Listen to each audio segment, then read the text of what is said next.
Well, look at this. 2 podcast episodes over a 2-week period. It's like a new record. This is a little bit more consistent than my once every 6 months. I'm trying, boys. I feel like I'm pushing a boulder up a hill, but trying to get this momentum going. But yeah, I'm trying. Here I am. So we're making some progress.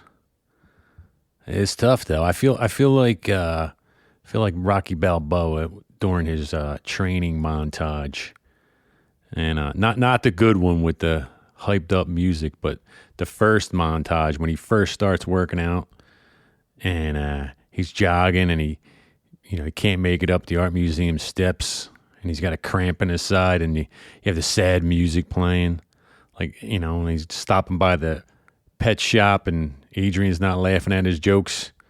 That's how I feel right now. But we're getting there. We're going to get to the fast, upbeat music soon. I can feel it. Oh, actually, you know what? Speaking of Rocky, I swear to God, this is a true story. This just happened to me. So I'm in South Philly. I have clients with me. I'm in the car, and I'm a realtor, by the way. I sell real estate in Philly and South Jersey, if I never mentioned that. But have these young buyers in the car. They're from Brooklyn, looking for like an investment property, and we're by not the art museum. We're by the Italian market. So when Rocky's running, and he's in that street, and you see the trash cans on fire, and that's the Italian market, right? And there's some kid runs out and throws him an apple or an orange or something. So I'm literally right there. We were stopping for lunch on 9th Street because we had a marathon day. Showed a bunch of properties in the morning, then we were going to do a bunch in the afternoon. So we were stopping for lunch, and I'm at a red light, crossing over the Italian market, and I'm explaining to them, in the car how this is a scene in the movie Rocky, this street, And as I'm explaining this, I shit you not, there's a dude running up 9th Street, okay, in the gray sweatpants, sweatshirt, and black knit cap, and he's holding his cell phone, recording himself, obviously doing a video for the interwebs. And I'm like, as I'm explaining that this is a scene from Rocky, I'm like, look, there goes Rocky right there. And they're looking at the dude, and they're not saying anything. And it's then that I realized I don't think they saw the movie. So I know it's hard to believe, but it was totally wasted. I was in a car with 2 people that didn't know what the hell I was talking about, and I was like, I just wish there was one other person here that could recognize this moment. 50 years later, dudes are still imitating the movie, which is awesome. I don't know. Anyway, I'm off on a tangent. Anyway, boys, all right, let's start the show. Welcome to Talkin' Tobacco. I am your host, Bill, and today on the show, I'm going to be talking about Drucquer Sons First Amendment, an English blend that I've been neglecting. I did look back at my other episodes, and I saw I did a few English blends, but I was listening back to the last episode, and I think I said the words Virginia Perique so many times I wanted to punch my own face. So I said, I gotta throw an English episode in for the guys who smoke a pipe with their pinky in the air while they're drinking a spot of tea. So I dug deep in my cellar, and I said, what were some of the blends that I really was liking at the time before I kind of put the brakes on the English? And First Amendment was there from Drucquer Sons. So it was cool to grab it and do kind of like a revisit on it. And I'm going to be doing that. Also, later in the episode, I'm going to do a quick segment on how I select a pipe. This is probably going to be more for the new guys. And I'm not, as I stated in the, many episodes ago, I'm not going to be getting into pipes as far as like styles and stuff like that so much, but it's going to be pipes in relation to the pipe tobacco and how I select my how I buy new pipes and how I decide which pipes I'm going to smoke, depending on the tobacco. So that segment might be more for the new guys, but the old codgers that are smoking a pipe while listening still might appreciate and maybe can relate to some of that information. So that's coming up after the review. So anyway, let's get into Drucquer Sons First Amendment. How I first came to find First Amendment was I was smoking plum pudding, which is an amazing English blend. Hopefully that's coming back on the market. I think I saw a rumor on Instagram from maybe the Vegas pipe show that maybe Cornell and Deal was going to be doing Seattle Pipe Club blends. Don't hold me to that. It's just something I saw on Instagram from somebody post. They took a picture of the poster of it, of the announcement at the Vegas pipe show, I think. It's a rumor. I don't have any inside information on that, but hopefully. But anyway, smoking Seattle Pipe Club's plum pudding, and I was really, really into it. This was obviously back when I was really into English, and that was like my first love of pipe tobacco. And it led me to like kind of dig into other Seattle Pipe Club blends. So I was curious what else was in their catalog. And that led me to try their Hood Canal. And Hood Canal was similar. It's a crumble cake. It's an English. The difference is it had burley, which I was curious about. And when I got the Hood Canal, I loved it. And it was just a little bit of something different than plum pudding. So when I just wanted that touch of burley, which brought all this like kind of like nutty flavor in the background to something similar of plum pudding, I would occasionally, smoke that. So then that led me to, well, what other English blends have burley in them?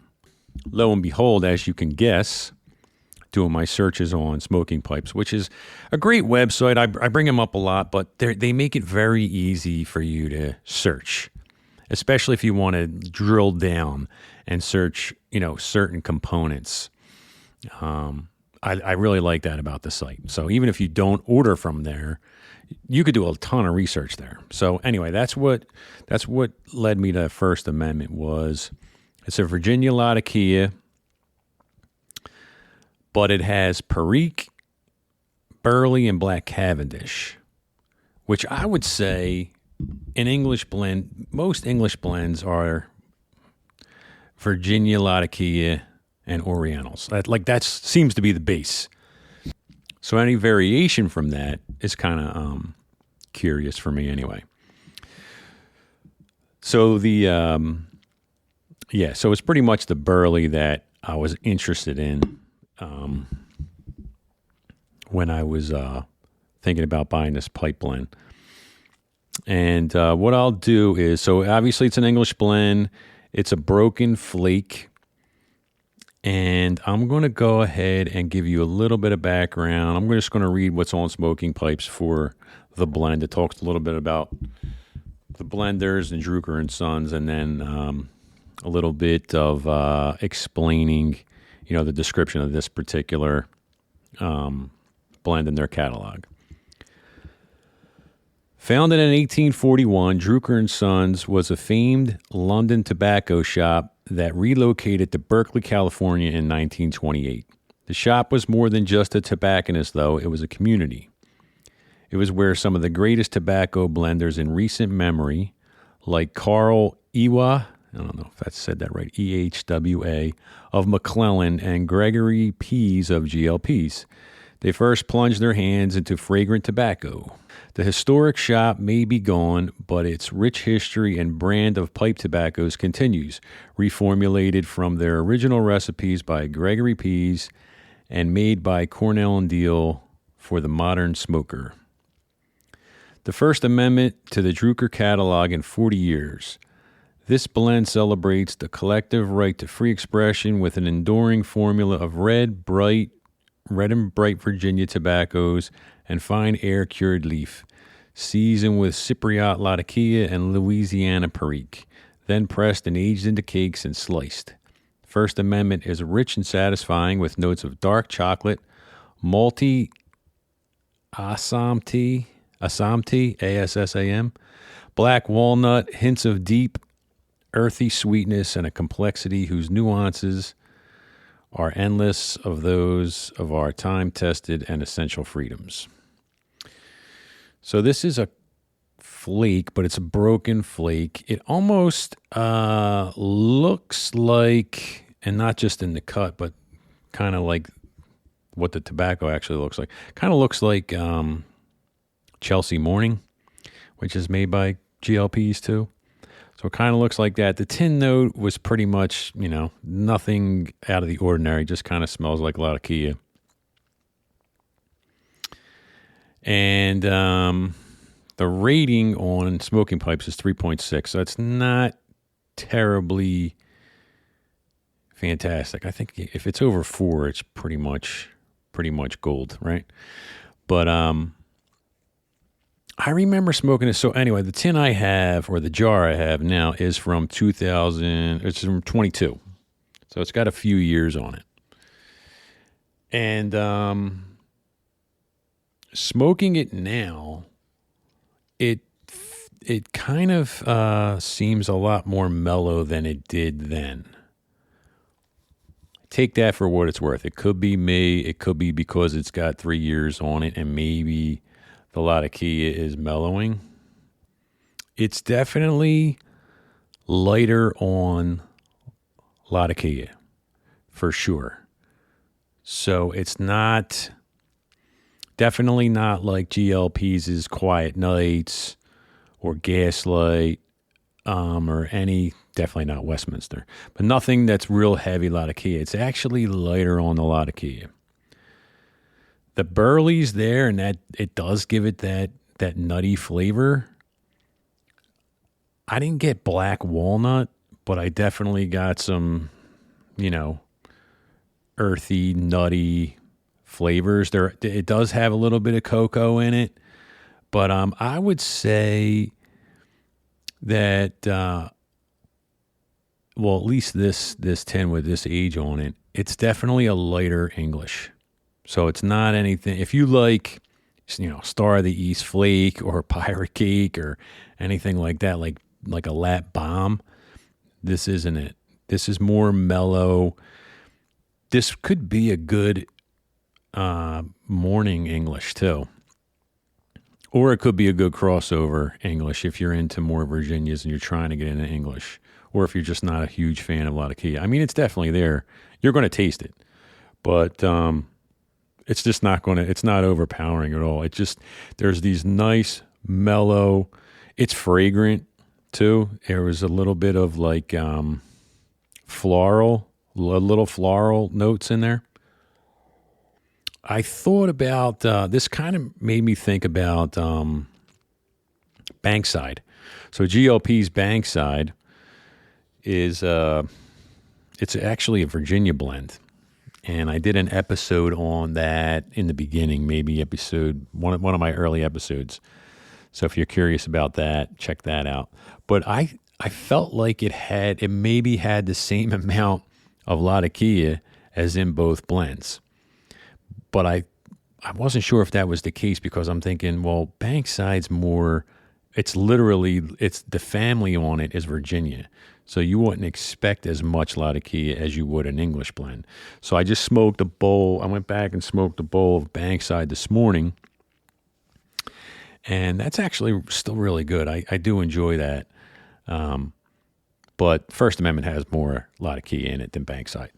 So if you have had Bankside and you want more Latakia, you can go for First Amendment for sure. But they're pretty similar. And their components really aren't that close. There's no burley in Bankside. and or black Cavendish. There's a but it's similar. It's similar in Latakia amount. So I did like the blend. I still like it. The only problem I have with it, honestly, is that it's in a 100-gram tin. So you're paying $26 right now. So it's like you're getting 2 tins. So that's the only downside I see with it. But I did enjoy it. If you like light English blends and if you like burley, give this one a shot. Okay, so selecting a new pipe. How do you know what pipe to get? What kind of pipe do you buy?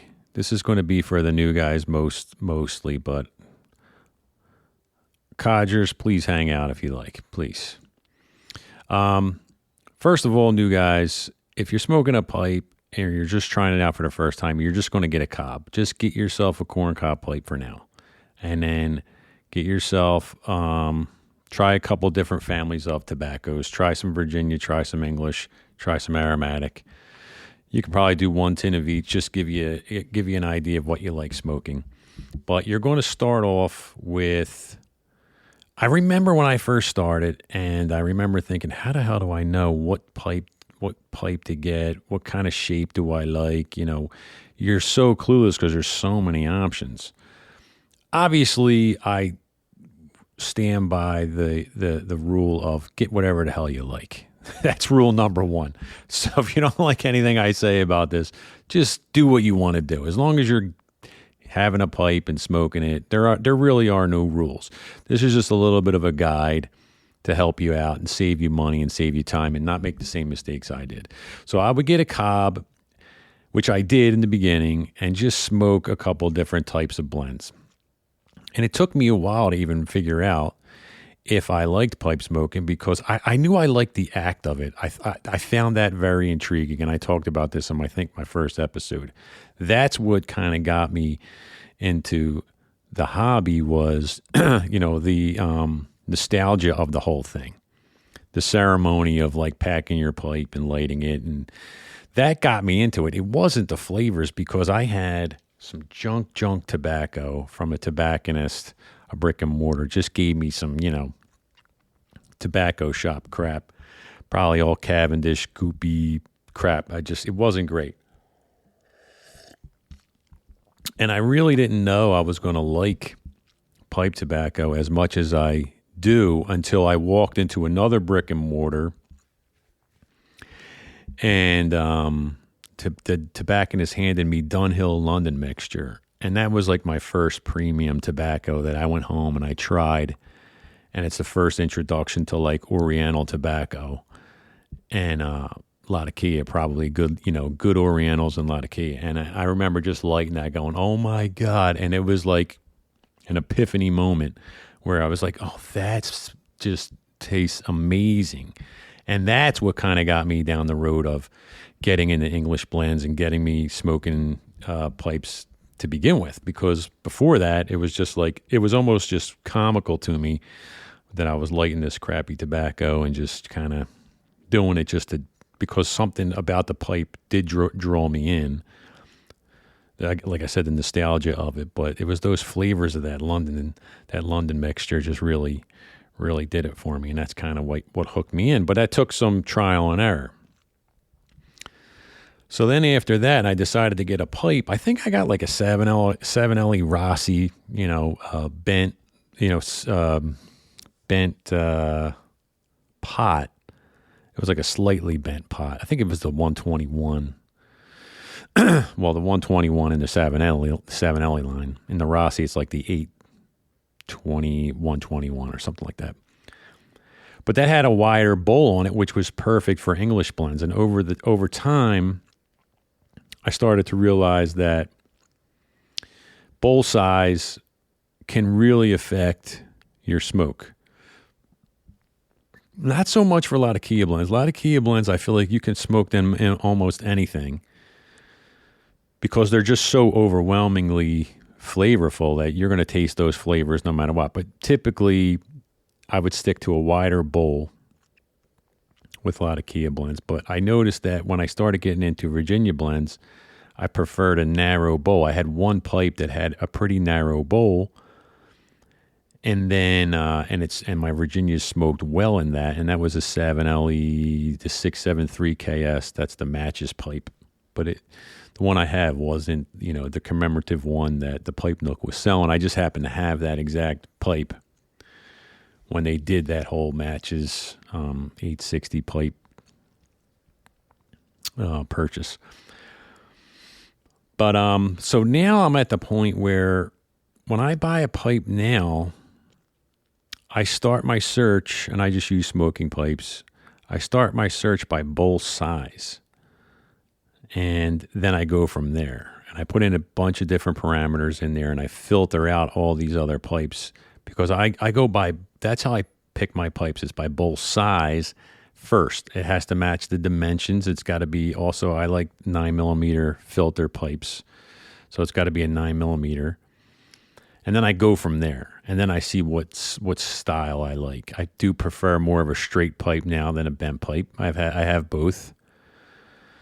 But for the new guys, what I would say is it's fine to look at these online to begin with, but I would say if you can, walk into a brick and mortar that sells pipes and hold a bunch of different pipes. Just pick them up with your hand, check it out, see how it feels. Do it that way first before you go online. I mean, if online is your only option, I mean, by all means, do what you got to do. But I think it helps a lot to actually get a pipe in your hand and see what it feels like. But so getting back to how I search, I'll give you my parameters for Virginia. Now, obviously, this is just for me. It's just what I like, but just to give you an idea, when you search pipes on smoking pipes, what I do is I go down to the chamber diameter first because I want a narrow bowl, and I select the pipes that are less than 0.80. I guess that's inches, right? 0.80. Or is it millimeters? I don't even know what it is. But between 0.75 and 0.80, I mark that, and then I mark the 0.65 to 0.75. I really don't go less than 0.65. I mean, I don't think I have a pipe that goes that. I don't even know a pipe that goes that narrow. Because I've tried Virginias in a wider bowl, and it's not the same. So that's just my taste. That's my trial and error. And then on the depth, I go 1.3 to 1.5 is like my wheelhouse. I do have pipes that are deeper than 1.5. I actually had one made, and I use that pipe for ribbon cut tobacco. And anything more than 1.5, I usually put ribbon in because the flake tobacco tends to burn slower. So to put flake, to fill a bowl that deep with flake, I mean, that would feel like a 2-hour smoke for me, which you might think is great, but usually I don't have that much time to sit and smoke. And then the other issue is, even if I did, all that moisture just gets to the bottom throughout that time period. And then by the time you get down there, I don't know, for me, like that tobacco gets too moist, too hot and too moist at the bottom, and it's just not as good. I rather smoke a shorter bowl, and then if I want more, I just fill it again. That's the way I do it. Or I just use shag or, something like Prince Albert. You could put Prince Albert in a deep pipe because that's going to smoke fast. So the same thing kind of with ribbon. Like I said, I also like to have a 9mm filter in mine. I prefer more of a straight pipe or a slightly bent pipe, and I'm really into saddle bit stems right now. I really like a flat mouthpiece. So if you look, and it's hard, that's the hardest part for me when you're looking at pipes online, is that mouthpiece. It's really deceiving. I got lucky with one pipe. The pipe I smoked the most, believe it or not, is probably the cheapest pipe I own. I got it on sale. It's a Stanwell. It's a slightly bent pot with these big fat chamber walls. So it fits real fat in my hand. And the dimensions are right in my wheelhouse. It's like around 0.75 in diameter and probably like 1.4 deep. And that saddle bit stem is the most comfortable mouthpiece that I have on any pipe. I only have like maybe 10 briars and probably 5 cobs. And out of those 10 briars, I probably only smoke 3 or 4 of them. Because in the beginning I was buying wide bowls, and they're my Latakia pipes now, and I don't smoke Latakia as much, so for my Virginia pipes, I don't smoke any Latakia in my Virginia pipes because I just don't want any chance. Not that I think Latakia really ghosts, because it's not like a Lakeland or anything, which I have Lakeland pipes. I dedicated some pipes to Lakeland because they ghost. But I just wanted that clean chambered, like only burning Virginia or Virginia Perique blends, maybe even Oriental, Virginia, or maybe like Burley, a light Burley, like a Virginia Perique Burley, like something like that. I'll keep in my Virginia pipe.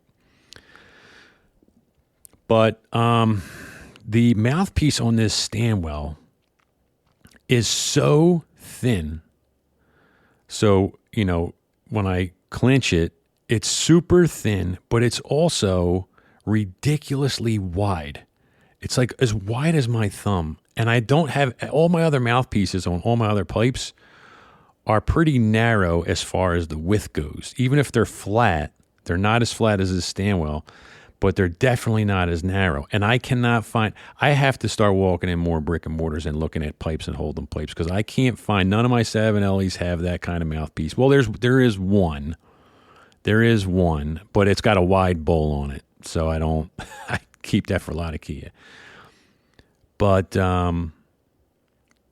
I think as a new pipe smoker, I know I did, and you might do this too. I definitely overlooked the mouthpiece.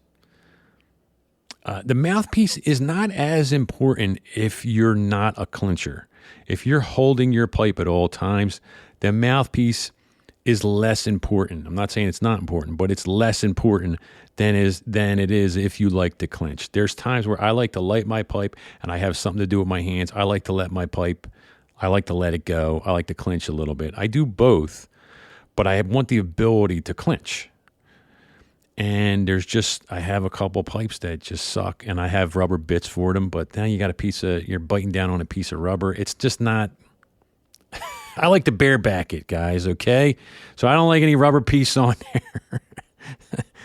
And so it's got to be comfortable. And so even though I like vulcanite stems, it doesn't have to be a vulcanite if it's flat enough.